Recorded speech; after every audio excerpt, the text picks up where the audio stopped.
Halo semua guys, welcome back to Ruang Komik, masih bersama gue di sini. Nah, karena Demon God Lucky sedang masuk ke konflik yang cukup panjang dan gue nggak mau ceritanya terpotong, jadi akan butuh waktu yang lebih lama untuk membuat videonya dengan durasi yang lebih panjang juga tentunya. Jadi di sini kita akan membahas sedikit review tentang cerita lain, yaitu novel LOTM yang kedua, yang sebenarnya berjudul Circle of Inevitability. Dimana beberapa hari yang lalu gue sudah membahas LOTM, meskipun sedikit ya. Jadi buat kalian yang mungkin belum tahu apa itu LOTM alias Lord of the Mysteries, bisa tonton terlebih dahulu video sebelumnya, akan gue cantumkan di deskripsi. Tapi intinya LOTM adalah sebuah komik sekaligus novel dengan cerita yang atau lore yang sangat bagus yang pernah gue baca. Nah, lalu setelah LOTM tamat di sekitar 1400 chapter kurang sedikit, ada buku kedua yang berjudul Circle of Inevitability, atau kita panggil aja sebagai Choi, atau kalau di web novel judul internasionalnya adalah Ring of Fate. Yang mana novel ini cukup membuat fans LOTM itu terpecah menjadi dua kubu. Ada yang mengatakan novel ini masih bagus-bagus saja, tapi ada juga yang mengatakan buku kedua ini malah merusak cerita yang sudah dibangun dari buku pertamanya. Nah, di sini gue akan memberikan pendapat pribadi sebagai orang yang sudah membaca Choi ini sampai chapter 700-an, di mana jumlah total chapter yang sudah rilis sampai saat ini ditulis adalah 1000 chapter dan masih terus berlanjut. Jadi sepertinya gue merasa sudah cukup bisa memberikan pendapat tentang buku ini seperti apa, apalagi jika dibandingkan dengan buku pertamanya yang sudah gue baca full. Nah, lalu karena ini adalah buku kedua yang ada di universe yang sama dengan LOTM, pastinya akan ada spoiler-spoiler besar terkait buku pertamanya yang tidak bisa diganggu-gugat ya. Namanya juga buku kedua, pasti ada unsur dari buku pertama. Sehingga buat kalian yang mungkin tidak mau kena spoiler buku pertama, bisa langsung tutup aja video ini guys. Tapi untuk kalian yang sudah membaca buku pertama dan mau tahu seperti apa buku keduanya, silakan ditonton. Dan sebelum lanjut, seperti biasa kita akan bumper terlebih dahulu. Jangan lupa like dan subscribe, bisa traktir Kobi juga di deskripsi. Semoga bisa menghibur waktu kalian. Let's begin the story.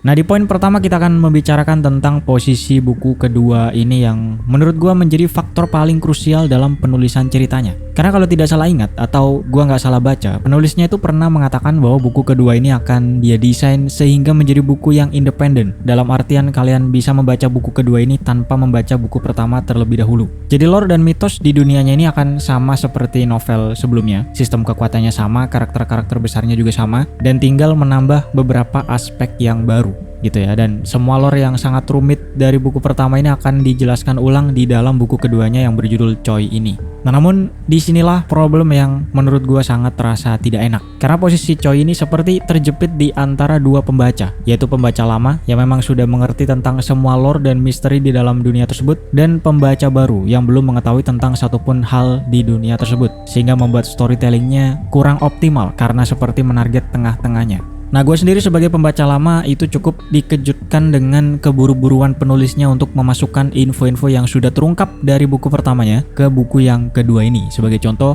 tapi ini spoiler yang cukup besar ya, jadi peringatan. Si karakter utama di novel ini yang bernama Lumian Lee adalah orang yang baru, yang juga berasal dari orang biasa, tidak mengetahui tentang adanya Beyonder sama seperti Clan Moretti di buku pertama. Sehingga si Lumian ini sama-sama harus naik level dari bawah. Nah, namun bedanya di buku pertama untuk mendapatkan info tentang sistem kekuatan atau power scaling saja, Clan Moretti itu harus menempuh perjalanan terlebih dahulu untuk mengungkap sedikit demi sedikit misteri di balik sesuatu tersebut, melewati kejadian-kejadian tertentu. Sedangkan untuk si Lumian, baru di volume 1 dia sudah bertemu dengan Miss Magician, salah satu anggota Terror Club dari buku pertama yang sudah menjadi Angel, tepatnya ada di sequence 2, dan termasuk seorang Beyonder level tinggi. Kemudian Miss Magician menjelaskan segala macam informasi mistis ini kepada si Lumian secara cuma-cuma, bahkan sampai misteri terdalamnya sekalipun. Contohnya tentang adanya sequence 0 atau sequence 0 yang menandakan seseorang sudah menjadi true god, atau tentang hukum-hukum Beyonder, baik itu hukum convergent atau indestructible, yang mana hal ini tidak semua Beyonder mengetahui hal tersebut. Tapi Lumian sudah dijelaskan hal ini dari awal. Kayak kemarin dia tidak mengetahui apapun, hari ini dia sudah tahu sebagian besar informasi mistis dari orang lain secara gampang.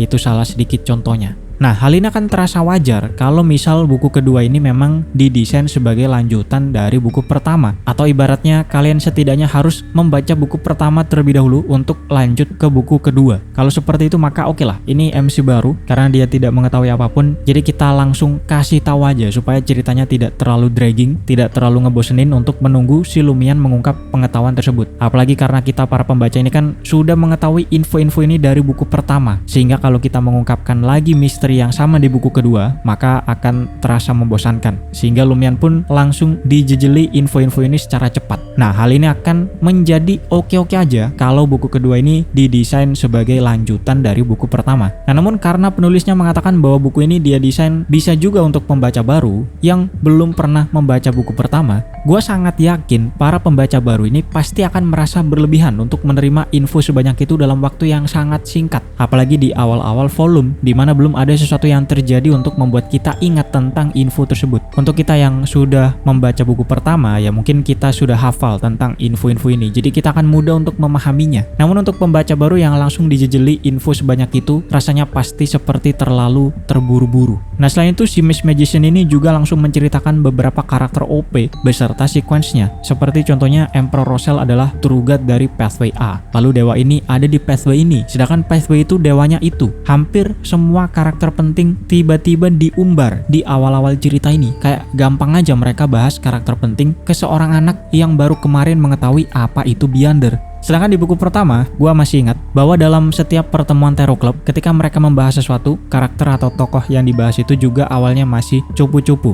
Karakter nggak penting lah, lalu lama-kelamaan mulai membahas karakter yang level tinggi. Sehingga pada satu titik, ketika mereka sudah cukup kuat untuk membahas karakter yang level tinggi, karakter yang penting, contohnya membahas para True God, mereka kemudian menjadi kaget karena mereka tidak menyangka akan sampai di titik di mana mereka membicarakan tentang konflik para True God. Padahal mereka berawal dari level bawah dan dulunya hanya mampu membahas tentang karakter yang kecil-kecil. Nah, alhasil ketika nama-nama besar ini disebut begitu saja di buku kedua, bahkan sebelum si Lumian ini mengetahui sepenuhnya tentang dunia Beyonder itu seperti apa, gua merasa ini malah akan menurunkan impresi seberapa tinggi seorang True God tersebut. Sepertinya para pembaca baru tidak akan bisa memahami sejauh apa jangkauan untuk bisa menjadi sequence zero, karena dari awal cerita sudah disinggung begitu doang, tidak ada impresi yang wah yang dibangun dari awal, semua sudah diungkap begitu saja. Lagi-lagi, ini akan menjadi tidak masalah jika memang bukunya didesain sebagai lanjutan dari buku pertama tanpa mempertimbangkan pembaca baru. Tapi kalau bukunya didesain sebagai buku yang independen, maka gue rasa plot developmentnya terlalu amburadul dan terlalu cepat.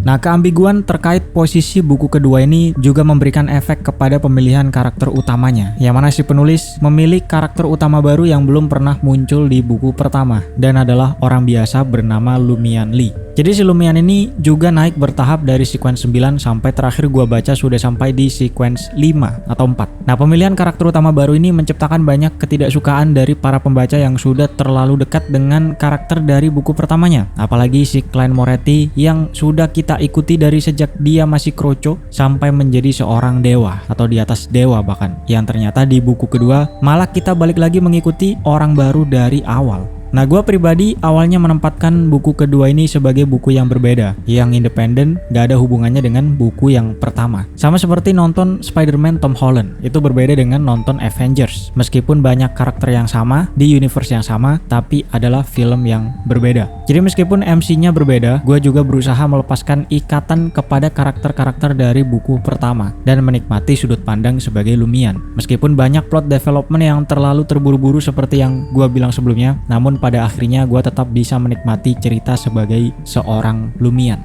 Nah, tapi itu hanya pada awal saja. Sebelum kemudian cerita mulai melanjutkan konflik utama alias misteri yang belum terungkap dari buku pertama. Karena sebenarnya garis besar plot dari buku pertama itu masih belum selesai, yaitu tentang bagaimana umat manusia bertahan dari apocalypse atau kiamat yang sebentar lagi akan terjadi. Termasuk bagaimana nasib Western Continent dan perselisihan antara The Fool dan Celestial Worthy. Itu semua akan dilanjutkan di buku yang kedua ini.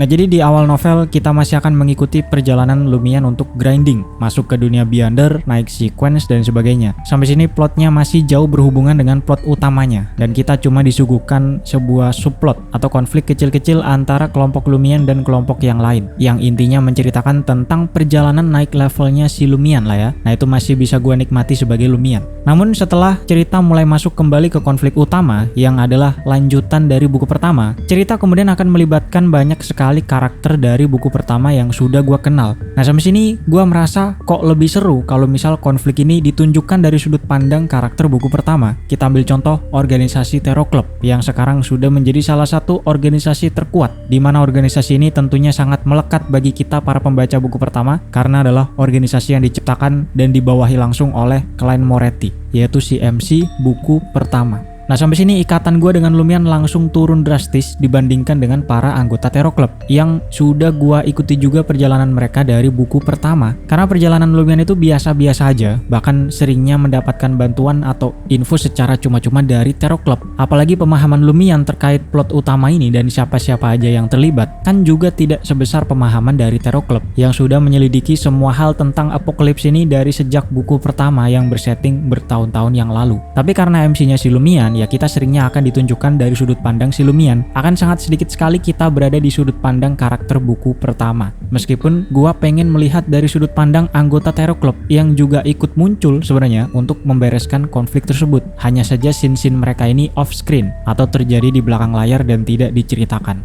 Intinya development karakter si Lumian sampai sini gua rasa jauh lebih tidak menarik daripada karakter sampingan dari buku pertama. Bayangin, gua lebih tertarik dengan karakter pendukung daripada karakter utama. Apalagi sampai pertengahan novel, karakter yang sepuh dari buku pertama itu mulai muncul juga. Contohnya seperti Adam dan Amon, di mana mereka berdua ini bisa dibilang bos terakhir lah ya dari buku pertama. Nah, ketika mereka muncul, apapun plot yang berhubungan dengan Lumian, tanpa sadar langsung gua skip, hanya membaca yang penting-penting saja karena tidak sabar ingin melihat munculnya karakter yang sepuh ini. Nah, di forum banyak yang mengatakan kalau kita itu terlalu terikat dengan buku pertama, makanya kita itu membandingkan keduanya, dan mereka-mereka ini menyarankan untuk kita menganggap buku kedua sebagai buku yang baru dengan karakter utama yang baru juga. Tapi masalahnya nggak bisa begitu bro, karena plot utamanya ini masih nyambung dengan buku pertama dan karakter yang berasal dari buku pertama juga masih banyak yang terlibat dengan plot utama ini. Ini sama aja seperti misal Avengers Infinity War, di mana di akhir film separuh manusia telah dihapus oleh si Thanos. Kemudian di film selanjutnya Avengers Endgame, plot masih akan berfokus pada Thanos dan hilangnya separuh manusia ini. Para anggota Avengers ini akan berusaha memperbaiki keadaan yang belum selesai di film sebelumnya. Nah, bayangin jika di film Endgame kita tidak akan mengikuti usaha para Avengers. Kita tidak akan mengikuti perjalanan Captain America, Iron Man dan kawan-kawan untuk berusaha membereskan si Thanos, melainkan kita akan mengikuti anak baru yang baru punya kekuatan cupu dan menunggu dia untuk bertambah kuat sedikit demi sedikit, yang nanti ujung-ujungnya juga ikut mengatasi masalah si Thanos. Nah, mirip seperti itu. Jika si anak baru ini dibuatkan film sendiri tentang perjalanan dia sendiri, maka harusnya oke-oke aja. Tapi jika si anak baru ini ikut-ikutan dengan para Avengers, bahkan menggeser para Avengers sebagai karakter utama, ya tentunya nggak akan seru dong. Gua akan lebih suka kalaupun misalnya harus membutuhkan karakter baru, mending si Happy yang jadi karakter utamanya. Meskipun dia sama-sama tidak punya kekuatan dan harus grinding dulu dari awal, tapi setidaknya gua sudah kenal dia dari film sebelumnya, dan si Happy ini juga berhubungan dengan para Avengers. Dan akan lebih bagus lagi kalau memang kita melanjutkan perjalanan para Avengers itu sendiri.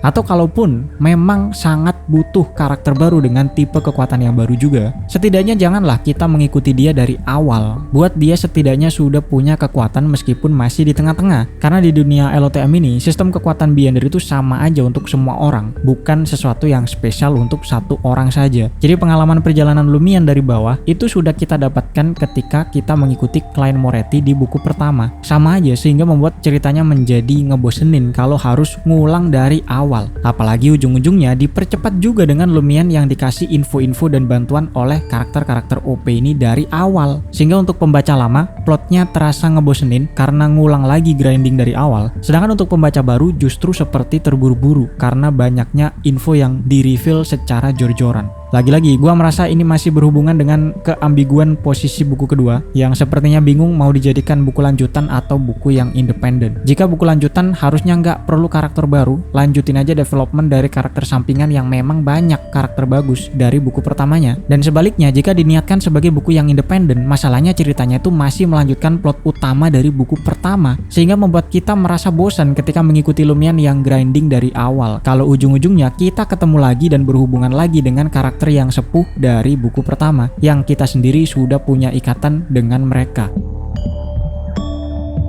Nah, plot development di buku kedua ini juga bisa gue deskripsikan dengan satu kalimat, yaitu terlalu banyak kebetulan yang gak masuk akal. Dari awal cerita, ke-overpoweran Lumian sebagai karakter utama terlalu dipengaruhi oleh faktor eksternal. Dari awal cerita saja, dia sudah dipengaruhi atau berhubungan dengan 3 sosok Great Old One, yang tentunya membuat privilege-nya sebagai karakter utama menjadi terlalu besar. Literally, dia berhubungan dengan 3 Great Old One, yaitu Circle of Inevitability, The Fool, dan God Almighty Adam. Belum lagi nanti dia juga dapat blessing dari dewa-dewa yang lain seperti Blood Emperor atau sosok dari Western Continent. Setiap ada konflik, dia bisa dengan mudah menyelesaikannya dengan cara klasik, yaitu baku hantam sampai menang, atau setidaknya itu faktor yang paling besar. Lalu setiap ada sesuatu yang harusnya tidak bisa dijangkau oleh si Lumian karena dia masih di level bawah, ujung-ujungnya nanti dia bisa juga melakukan hal tersebut dengan alasan dia punya segel dewa ini atau dewa itu, atau dia dapat bantuan dari karakter ini itu. Tidak ada strategi yang seru yang melibatkan berbagai macam kekuatan beyonder atau artefak seperti di buku pertama. Semua hanya tentang baku hantam, dan progres konfliknya terlalu banyak yang kebetulan dan sangat menguntungkan si Lumian. Lalu pada akhirnya nanti semua kebetulan ini juga tidak didukung dengan penjelasan yang seru, melainkan rupanya hanya hasil manipulasi dari Adam sebagai dewa yang bisa menulis sebuah takdir. Jadi ketika kita bertanya-tanya kok Lumian bisa ketemu sama ini, kok bisa Lumian sampai di sini, kenapa bisa kejadiannya seperti itu dan sebagainya, pada akhirnya nanti penjelasannya sangat simple, yaitu segala situasinya telah dimanipulasi sama si Adam. Nanti ketika ada sebuah peristiwa yang aneh lagi, penjelasannya akan sama, yaitu hasil manipulasi Adam. Sampai akhirnya pada satu titik ketika ada sesuatu yang terjadi, gua mau gak mau menghubungkannya dengan si Adam, atau kalau tidak dengan dewa-dewa yang lain. Gak ada yang unik usaha Lumian sendiri, hanya beberapa saja. Nah, kemudian ditinggalkannya juga misi-misi para Terror Club yang belum selesai dari buku pertama. Jadi pada ending buku pertama, sebelum The Fool tertidur, ia sempat memberikan misi kepada semua anggota Terror Club. Kita ambil contoh si Sayu sebagai Madam Judgment. Kalau nggak salah, ia mendapatkan misi untuk menyelidiki Primordial Demones atau Sekte Demones. Nah, di buku kedua, kita tidak mengetahui progres misi ini sudah sampai mana. Yang kita tahu, misi ini diturunkan lagi kepada bawahannya yang juga temennya si Lumian. Padahal ini adalah salah satu contoh di mana kita masih bisa mengeksplor plot dari karakter buku pertama. Dalam kasus ini adalah Sayu. Kenapa kita tidak mengeksplor perjalanan Sayu dalam misinya menyelidiki Primordial Demones? Kenapa harus lagi-lagi diturunkan ke karakter baru yang cupu, sehingga membuat kita harus mengikuti karakter baru ini dari awal, sedangkan segala sesuatu yang harusnya seru malah dibuat off screen atau terjadi di belakang layar, digantikan oleh perjalanan karakter baru yang ngebosenin. Contohnya lagi perjalanan si Alger sebagai Mr. Hangman yang menginvestigasi Western Continent. Kita tidak diberitahu bagaimana progres misinya ini sejak dari buku pertama. Padahal lagi-lagi ini karakter yang bisa dieksplor daripada membuat karakter baru. Dan justru ketika nantinya ada sesuatu yang penting yang terjadi, misalnya yang berhubungan dengan Western Continent, rupanya tidak ada penjelasan juga bagaimana hubungan tersebut tercipta. Misalnya di chapter yang baru-baru ini rilis, The Fool akhirnya bisa bangun meskipun tidak secara penuh. Lalu ia sempat mengatakan kepada Lumian bahwa ada sosok dari Western Continent yang membantu mereka, tapi hal ini tidak dijelaskan secara detail. Pokoknya kita dikasih tahu kalau ada yang terjadi lah di Western Continent, gitu doang. Intinya gue merasa banyak kejadian yang butuh penjelasan tapi tidak dijelaskan secara proper, dan justru banyak hal-hal receh yang menghabiskan jatah scene-nya yang menurut gue nggak perlu juga ditunjukkan.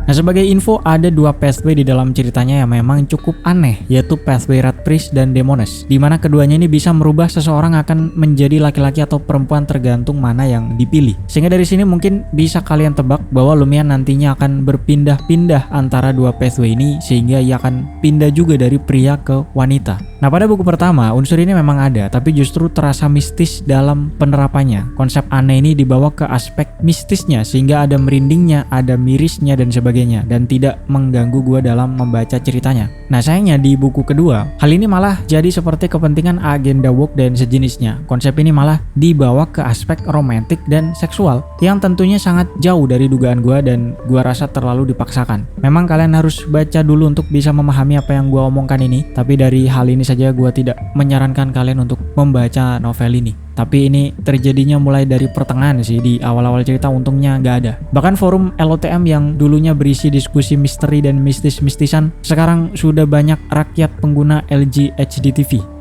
yang intinya nggak cocok lah sama gue dan menjadi deal breaker sebenarnya. Nah kesimpulannya mungkin sebagai sebuah novel ceritanya cukup oke lah. Banyak novel yang jauh di bawah Choi ini dan secara plot garis besarnya sebenarnya masih bagus, tapi dalam detailnya tuh sangat mengecewakan kalau dibandingkan dengan buku pertamanya. Apalagi kenapa harus pakai karakter baru padahal banyak karakter lama yang masih bisa di-develop. Banyak hal-hal penting yang terjadi di balik layar digantikan dengan kejadian-kejadian tidak penting dan masih banyak aspek yang harusnya bisa dimanfaatkan lagi, bisa dieksplor lagi, malah tidak disentuh demi lagi-lagi sudut pandang karakter baru. Apalagi dibandingkan dengan buku pertamanya, Choi ini sangat mengecewakan dalam segala hal. Gue sangat menyayangkan sebuah cerita yang sudah dibangun dengan sangat epik di buku pertamanya menjadi buruk di buku keduanya. Tapi memang standar LTM itu sendiri memang sangat tinggi, jadi ya mungkin bisa diwajarkan. Nah sampai sini bisa dibilang gue membaca Choi ini hanya untuk mengikuti progres para karakter buku pertama. Gue hanya ingin tahu bagaimana progres dari Terror Club, dari The Fool, dari Adam dan Amon, dan karakter buku pertama yang lain. Gue gak terlalu peduli dengan si Lumian dan semua chapter yang gak ada karakter dari buku pertamanya gue anggap sebagai chapter filler saja, sebagai isi-isian. Lagi-lagi overall secara cerita masih oke, masih termasuk novel yang bagus, dan gue kasih rating 6 dari 10 atas semua keambiguan dari posisi, dari karakter dan sebagainya tersebut. Mungkin kalian punya pendapat yang berbeda, bisa kalian diskusikan di kolom komentar guys. Mungkin itu aja dari gue, sorry jika ada salah kata. Video ini hanya pendapat gue pribadi. Seperti biasa jangan lupa like dan subscribe. Bisa traktir kopi juga di deskripsi. Terima kasih buat yang sudah traktir hari ini, semoga bisa menghibur waktu kalian, dan kita akan ketemu minggu depan di Demon God Lucky part berapa nggak tahu lah, lupa gue. Adios.